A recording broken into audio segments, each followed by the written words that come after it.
Welcome to the Event Martech podcast. This is your host Lee, and on today's show we have the one, the only, all the way from Canada. It's Alex from Clickmakers. Buddy, how are you doing today? I'm doing amazing. It's a great morning here. We're being eaten alive by mosquitoes this week, but other than that, the summer's going great. That sounds horrific. I went to Boston once and got one mosquito landing on my arm, and I was there in the fetal position. We just don't get that here in the UK. They scare me. Anyway, for folks who don't know who you are, buddy, could you just let us know who you are, where you're from, a bit about your company, and also a little bit about yourself? Maybe something that people don't necessarily know about you. I am the founder of Clickmakers.io, which is a digital media buying agency. We run traffic across many platforms. Our jam is Google. We're a premium partner, uh, which puts us in top 3% of US agencies, whichever yardstick Google is using for that. I'm not sure, but that's what they say. And that means we get access to their betas. We get access to using the office for events in Redwood City. So we get some perks from that. We can peek around the corner, understand where things are going, like as far as all things AI data, all this Google stuff that they're working on. And a couple of years ago, we launched another company that is all about data integrations called MeasureBit, so measurebit.com. And this is where we wrestle Frankenstein monsters and put together Humpty Dumptys that most websites are these days, Yeah, where data needs to go from point A to point B and very often doesn't. So yeah. we solve those issues. Um, so I live about 90 minutes north of Toronto right now, in a rural area on 2.5 acres of forest. We have some Beautiful. turtles in the pond. They come out and they're awesome. But don't play with them because they can snap your finger. I can imagine. So, Alex, you are all about data. It's clear when I was reading through your website. Could you share a moment where data has significantly influenced a marketing decision that you've made? Uh, Pretty much every day. Um, I will tell you a story how terrible we are at as humans. Maybe it's just my personal talent. I Mm. don't know. But how terrible we are at predicting the outcome of a particular test. Like we Yeah. think we know what's going to happen as experts. Like I've been doing this for a very long time, so I think I know what's going to happen. This version of the page is going to work, or this version of the ad is going to be better. Mm. I was at a software conference a couple of years ago. Well, actually, it was right before COVID, so that was more than a couple of years ago. Hmm. Um, and there was a booth where a company that does conversion rate optimization on your site, uh, that would give you a tablet with a bunch of slides on it, and you had to guess. Like they would give you two versions of a page, and you would have to guess like which version performed better. And you would go through this quiz. There's 10 things on it, 10 questions, and I scored a perfect 0 out of 10. So I won the prize that today. I was wrong every time. So basically, if you would bet on the opposite of what I thought was a winner, you would have done really, really well. But that just tells you how bad we as humans are at predicting the outcome of any test. And that's why we need to use data and data driven decisions to really understand what's going on, to get to the truth. So you did highlight there the human aspect. I mean, I'm imagining too there is the human aspect looking at the data and still not necessarily being able to ascertain what's going on. How have you seen AI change the marketing landscape over the last few couple of years or so? Oh, we've been working with AI or some version of machine learning, which I think is the proper name for it, Mm. ever since Google came out with smart bidding, or all these digital media networks started to use in auction, real-time bidding is the proper name for it. So we delegated the most important task that we used to do just a bit over a decade ago as media buyers. And in some cases, we still do it. Like it depends on the network, but like most places, like Meta, Facebook, Google, Microsoft, the artist formerly known as Bing ads, you have this task of figuring out which auctions to enter because every impression online is a real time live auction. and how much to bid inside this auction. So you get to decide the value of that bid. And that has been the area where the machines showed up and took over this job very quickly because they were so much better at it for two reasons. A, this requires real time decision making. Like when someone opens your web page and there's an ad on that page, or when someone loads your ad, like maybe it's a Google search results page, or maybe a YouTube feed of videos, and there's some ads in there. Like every time someone's loading a page on their phone or on their computer, all these ads, they're running real-time auctions like in milliseconds behind the scenes, like figuring out which advertisers will be admitted to the auction and then which advertiser is going to win this auction based on literally thousands of signals. So we as human media buyers, we are not there. Like, you know, I cannot be there inside millions of auctions taking place like every Mm. second. And also as a human media buyer, I don't have access to all the data that the machine has access to, like for a number of reasons. But the machine knows like whether I am sitting at home, in front of my computer with my wallet out, about to swipe my credit card, Mm.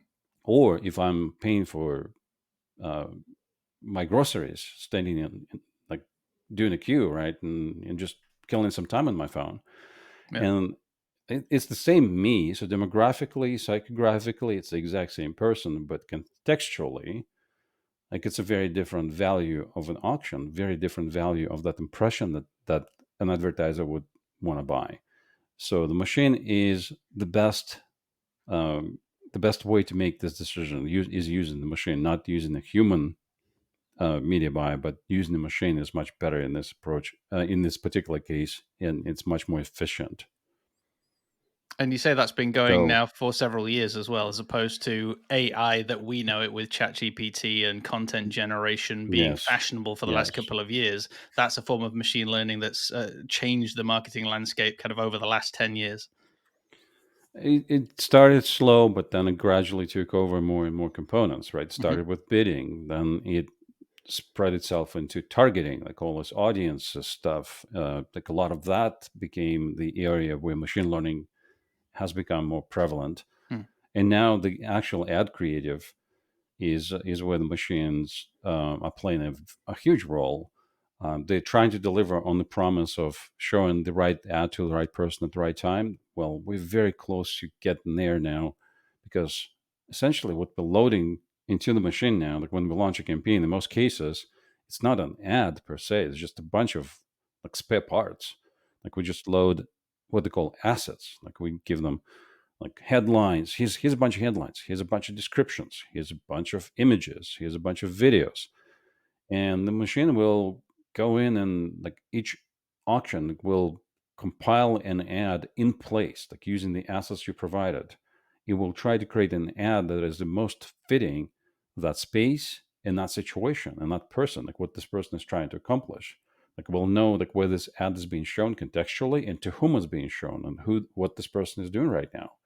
So yeah, advertising has always been trying to get to the place when each ad is personalized and is the most relevant to the person looking at this page, or that medium, whatever that is, like be it a newspaper, TV screen, or you know um, podcast audio, or search results, email, like all those things are different types of media. But the job of the machine right now is to figure out like what ad is going to be the most relevant, the most appropriate here, the most effective. Yeah, again, our creativity happens when we figure out those assets, but once we load them in there, then we just hope that we've trained the machine correctly to make good decisions on our behalf when we're not around. And we're not around pretty much always. This stuff literally takes milliseconds now. Where's the human aspect versus the machine aspect? Kind of, I'm trying to work out the separation. Sure, sure. I know it's a very important question, and I think what I'm going to say is going to be very different than what Google engineers might think. Sure. Our role as humans in this marketing process is is expanding. It's not shrinking, which is becoming way more productive. And it's all the icky, all the mechanical, all the boring things that are being taken over by the machine for the most part, and then we end up doing the things that are the most creative. They are the most human, if you will. I'll start with things like insight. The data tells you what's going on, but it doesn't necessarily tell you why. And yes, the machine has access to literally thousands of signals inside this auction, and it tries to make a decision best it can. But at the end of the day, like, it's still, we have play a role of a decision maker as a human operator of the machine about like the direction where we want to go. And when we get the data, like, it's for us to understand. Maybe there was, maybe the website was down and the machine doesn't have access to this bit of data. Maybe the weather pattern was different, or maybe there's a shift in the economic conditions, which is a lot of businesses experiencing right now. Again, the machine won't necessarily understand that. So stuff like this, why this campaign is performing worse today than it did, same quarter last year. Well, there could be a number of reasons that the machine won't understand and won't know. Like, just saying, well, this campaign doesn't perform as well as it used to, is not good enough of an answer. We have to drill down. We have to dig deeper, right? And strategy. The machine is not going to come up with anything Yeah. really. Like, the machine can just, you know, twist the Rubik's cube and come up with a different set of colors, Yeah. or it can just assemble a jigsaw puzzle in a different way, like every time. But the pieces that go into the jigsaw puzzle and the goal we're trying to achieve, that's going to come from us. So the Yeah. overall strategy that comes from a human still, and for the foreseeable future, I think that task will remain with us. And the third thing I would like to highlight is relationships. Hmm. I think as more and more AI and deepfakes and all those avatars, they will become prevalent. Like, it's scary where we're going a little bit, Hmm. but also exciting. I think the amount of content that's going to be generated by AI is going to explode. Like, we're already living through it. It's Yeah. already happening. Um, but as I say, you ain't seen nothing yet. I think there's going to be way more of this. I think there will be. It will level the playing field for a lot of people from other countries that couldn't speak English without a thick accent, for Hmm. example. All of a sudden, they can become as good as TV announcers in Yeah. the I've seen UK, that. It's right? incredible, isn't it? Yeah. Right. Someone who has a face great for radio, all of a sudden they can use an avatar to sell something to an audience that didn't have access to before, like, Hmm. without necessarily hiring talent to become that avatar. Hmm. So I think there's going to be a major jump in productivity, and a major jump in us accepting that we need to interact with some version of AI, be it voice generated AI, Hmm. the chat interface or something like that. But human connections will become even so more valuable, like with all this kind of stuff. Yeah. Just when we could photocopy the Mona Lisa, the value of Mona Lisa did not decrease. Like people still, go to the museum and wait for hours for a chance to see the original. So the original, the human, will rise in value. So us talking like this on a video, like human to human, that's going to be more valuable, and that's not going away. That I think that's only going to appreciate. I think the example you gave about why was the campaign different, say yesterday or last week versus today, is very relevant because today in the UK, as an example, the analysts were shocked that the rate of inflation actually dropped. And therefore, they now have to change their prediction with regards to what the interest rate is going to cap out at, etc. So all of a sudden, everyone was wrong. All of the certainties that everyone was projecting have not happened, and suddenly there are new projections coming out, etc. So people might be making, as of today and maybe the next few days, new buying decisions based on some slightly more positive information that's come out. So and like I said, the AI isn't necessarily going to know that straight away. That's not to say that AI might not know that in the future, and they might be able to extrapolate even things like that. But then you're missing. Then you still need the human element, the strategy element, the or even just the element of knowing when to just pull the plug for a while. Something's hitting the fan globally. Let's just pull the plug just for today, and then let's revisit tomorrow. Just all of those human elements. And I think what you're saying here is that AI will become tools, just like a pen and paper. These are tools, and this will kind of level the playing field for people, and we'll see an explosion really in creativity through all of these tools. But with that aspect of humanity being so freaking important. And I like the idea that you and Maya in your interview right now will be as valuable as the Mona Lisa, mate. That's beautiful. I wouldn't necessarily go as far, but let's You shoot never for know. it. Why You not? never know. We You might never be know. You never framed know. one day. So Hey, I'm the worst. I'm the worst predictor of the outcome of an A/B split test. So there you go. Well, so we're looking here, we're making data driven decisions. We're using machine learning, we're using AI.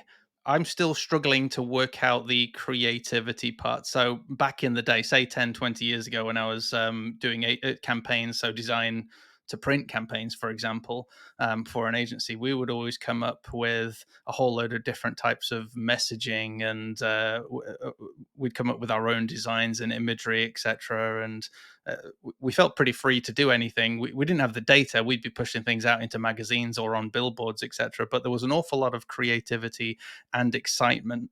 If you're throwing in kind of AI and data into the mix, and you're filling in a few check boxes for wording that could be used, or a few images, etc., because that's how you were describing it earlier on. Where can we still be creative, and how can we balance creativity versus data, especially if data is telling us one thing, but we really want to, we want our brand to shine through, or our brand voice to shine through, as an example. there are several things to unpack here. Sure. Number one, Rory Sutherland, who runs the Ogilvy division of European office of Ogilvy, based in London, near you. Yep. And he says the opposite of a great idea, is another great idea.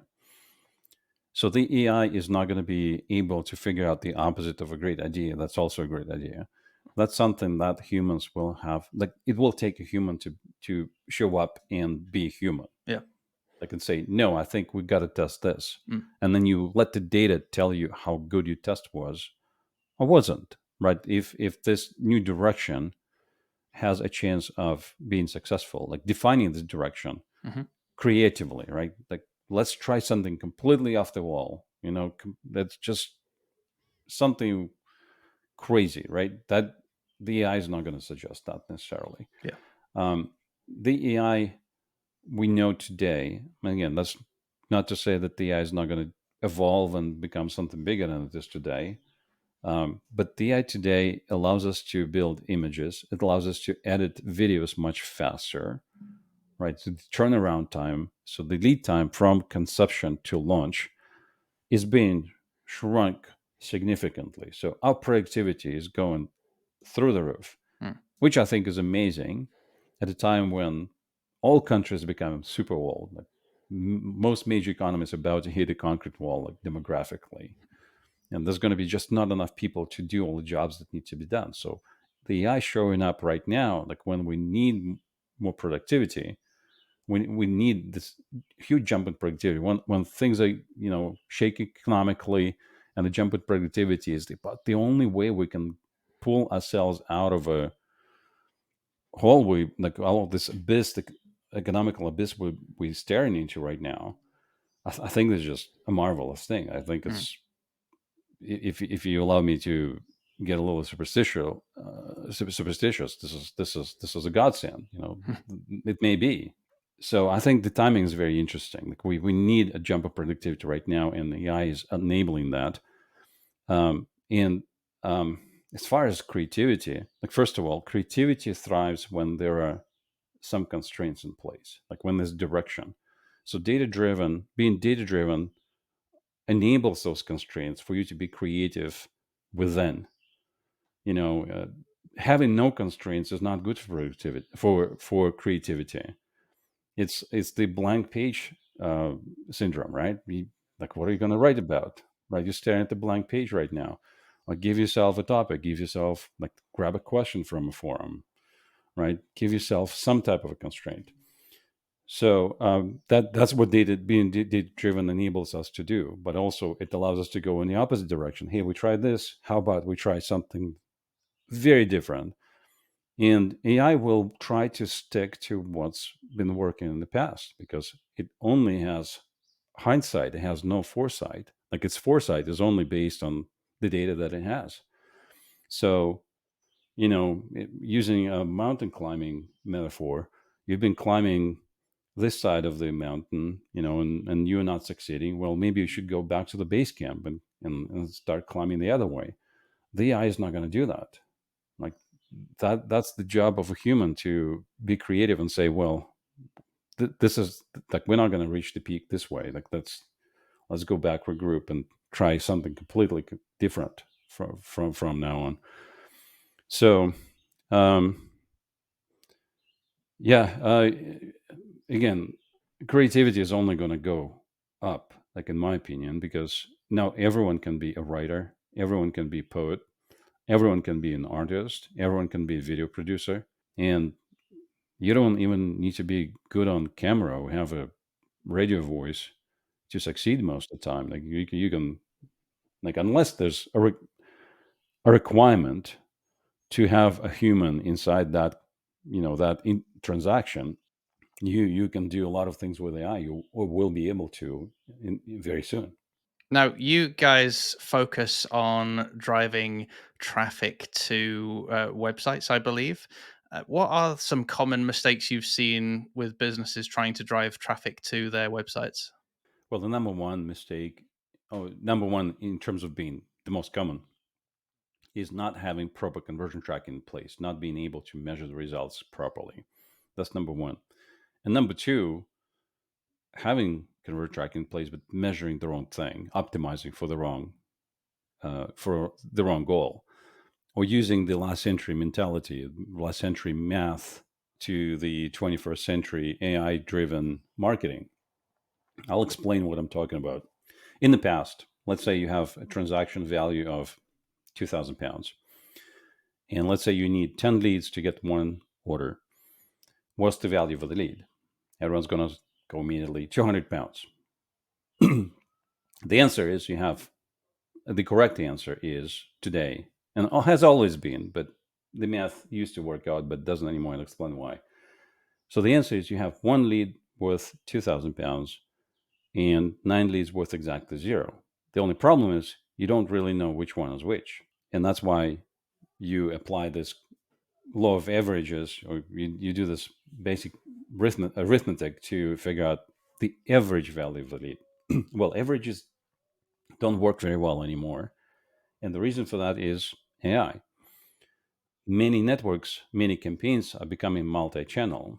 On Google, the major type of a campaign we run these days is called Performance Max. It's new. It showed up a year and a half ago for the first time, and it's been evolving. But that's where Google is going. Like, if you launch something on YouTube, let's say you launch an ad on YouTube, and you think you're buying in stream, like, meaning that someone's watching the video and there's going to be your ad before and then in the middle somewhere interrupting that video. Well, that's how things used to be 2 years ago. But since then, YouTube has become a multi-channel platform. So now when you're launching a YouTube campaign with a conversion objective, it's going to buy some of the in-stream inventory, some of the in-feed inventory, meaning it's going to be a banner in the YouTube feed. It's going to buy some from Google Discovery and some from the display inventory, meaning it will be banners or videos shown inside banner placements on content websites, like on the entire Google display network. So that means that not only does the machine make a decision about which auctions to enter within the same network, it first decides which network to grab this impression from. And the value of this impression is, like, it's dramatically different. Or even if even if this person who clicks on an ad, and very often it's not going to be a person, it could be a bot, or could be a real person, but from a click farm. There's a lot of spam online, as we all know. So what's happening now is you grab this impression from, or the machine buys some impressions from the display network for you, and these people from the click farm, they fill out your forms and they register for your event. Let's say it's a free registration. If you're Hmm. taking money, you've got to be pretty much immune to this kind of stuff. Yeah. If you charge your money from the get go, but if it's a free lead gen type situation, like if it's an opt in form or a free registration, very often when you launch campaigns on YouTube, on Performance Max, on Facebook with Facebook audience network expansion, on any social media network, ad network with the audience network expansion, you start getting those fake leads, not just fake clicks. Mm. You start getting fake leads, and very often those are not even bots. Like I said, those could be real humans just put in the fake info. Yeah. And the way to mitigate this, uh, the goal is fake click solutions. They're not very effective. Um, like you can try, but usually they're not effective. The approach that we use for that is that you break the link between reporting that conversion back to the network. Like instead of saying, "Hey Google, thank you, just made me 200 quid." That's not true. Like you first look at that lead, you try to qualify this lead. Like Yeah. you can immediately spot like if those are fake email addresses. Right. Like Yeah. right, you can spot if like you can kick off an API call to a third party provider and verify that this is in fact a real person. Yeah. And maybe you can get something like the credit score, and based on the geography. So I'm not sure of I'm not up to speed on the UK privacy legislation, Hmm. but they're providers that will expand your data set by Mm. adding more columns to it and telling you, yeah, this is a real person, Hmm. or this person is a known complainer and refunder, Hmm. right? So what you want to do is when you get those negative signals, you just don't fire this conversion Right. pixel or conversion event for Yeah. Google or for Facebook or whichever platform you're running traffic on, because you don't want to reward the AI for doing something wrong. Like you don't want to give a doggy treat to a puppy that made a pile on the carpet in the middle of your living room, Yeah. Yeah. right? Because he'll keep doing it, Yeah. right? It's much easier to make a pile right here than to ask you to let them outside. Mm. When there's wind and rain and cold, and you want the machine to keep going into high intent Hmm. but hard to win expensive auctions to buy quality clicks, to bring you quality traffic. You don't want it to keep going to like spam infested, bot infested and click farm infested inventory that is all fake. So that's the major component of what we do on our projects. And most of our media buyers, they have engineering degrees of different kinds. Hmm. They're very technical, they're very data driven. And then we have MeasureBit, which enables this kind of stuff, that enables us to build this lead qualification or lead scoring mechanics inside those funnels that we build for clients that allow us to run successful media campaigns. It's incredible. I mean, I think that's certainly the mistake I've made in the past is just reporting all of that data straight back. So I am giving this positive feedback loop when actually about 70% of one campaign I did was actually just spam emails. It was a free to sign up as well. So there was no payment firewall. This was data going Yeah, straight in. So this was training the algorithm that what we were doing was good, and we were ending up actually getting a random audience from Asia. I think there was like bots, etc., that were just filling in forms, and we were just getting all of this data with fake emails that we could do nothing with. But exactly. we were spending money. We'd left it on autopilot. We hadn't looked at it for a little while, and we were like, "Oh my word, this was a complete waste of time." And at the time, I didn't really know what to do about that. And everything you've just said has just blown my mind. Well, so let me just give you another metaphor. Sure. And this is something that's changed recently, like maybe in the last year and a half, 2 years. It used to be that you would launch a campaign like this and you would get some spam and you would just account for it, and you were like, yeah, we get some good ones and some bad ones.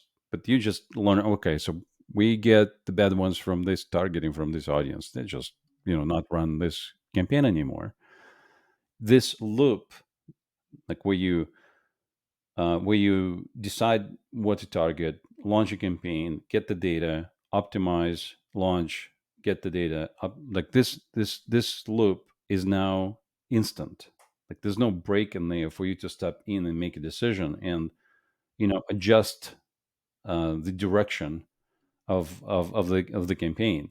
Like that happens instantly. The machine learns on the data that you're sending right away. So it's more like a cancer cell, right? So in the body, like it tries to like it affects all the other cells around it, and then tries to stage a coup, right? And Yeah. like this is how your campaign becomes in like it learns bad habits, and it's very hard to get it to unlearn this stuff later on. So that's why you want to, from the get-go, you want to make sure that there's some type of mechanism for qualifying the leads that are coming in, and sending much cleaner signal. You want more signal, less noise going back to the machine, because that's the only way the machine learns whether or not it's doing a good thing, right? So it's like training a pet, like Mm. or even a human, like any type of intelligence that we know in the world. That's Mm. how it's trained, like through reinforcement, right? Hmm. And in machine learning, it's called reinforcement learning. Like that's the actual term they use. That's what it is. So you reinforce the behavior. If the machine behaves badly, you don't want to reinforce that. So the era of set and forget is not true. It's set, monitor, qualify, review, adjust, update, Yeah, and keep yeah, but going. it's more like it's more like it's more like you have, like, again, the pet training metaphor, like a Sure. dog training metaphor. You want this dog to be able to walk near you off the leash and Hmm. not chase the bicycle, right? Yeah. That's what you want, right? Like we used to be able to hold tight to that leash. Like that's the way we used to manage things. Like he would try Mm. to chase the bicycle, but he would just pull it back. We don't have the leash anymore. Like you have to train the guy so that he's not going to chase the bicycle like on his own. Like Mm. you're not going to be able to do anything. You just train him. That's when you gonna that's how you're gonna impact this campaign, and then let him live in the world and Mm. make decisions on his own, make good decisions, hopefully, based on how you train him. Yeah. Mate, well, this has been a massive eye opener, and my mind is blown in all sorts of directions. And I really, really appreciate you just taking some time and giving us all those insights. I don't even think I could summarize that entire episode. I think my biggest takeaway here is that AI will help us unleash creativity. AI and machine learning and data all together are wonderful, but you can't replace the humanity, you can't replace the strategy, and there are things that you have to be wary of, like reinforcing bad behavior. So I think that's the best I could do to summarize this entire episode, but there is so much more in there. So, folks, if you found value, please let us know in the comments below. Alex, before we say goodbye, what is the best way for people to connect with you? And then we shall say goodbye. Yeah, sure. They can email me at alex@clickmakers.io. It's clickmakers, not masters. .io, not .com. I'm on LinkedIn, Twitter, Facebook. They can track me down. Folks, you'll be able to find all of those links in the show notes. So be sure to check out Alex, check out the website as well, clickmakers.io. I'm sure Alex will be able to help and support and answer any questions that you may have. Alex, mate, thank you so much for your time. We'll see you again soon, I hope. Cheerio. Thanks for having me.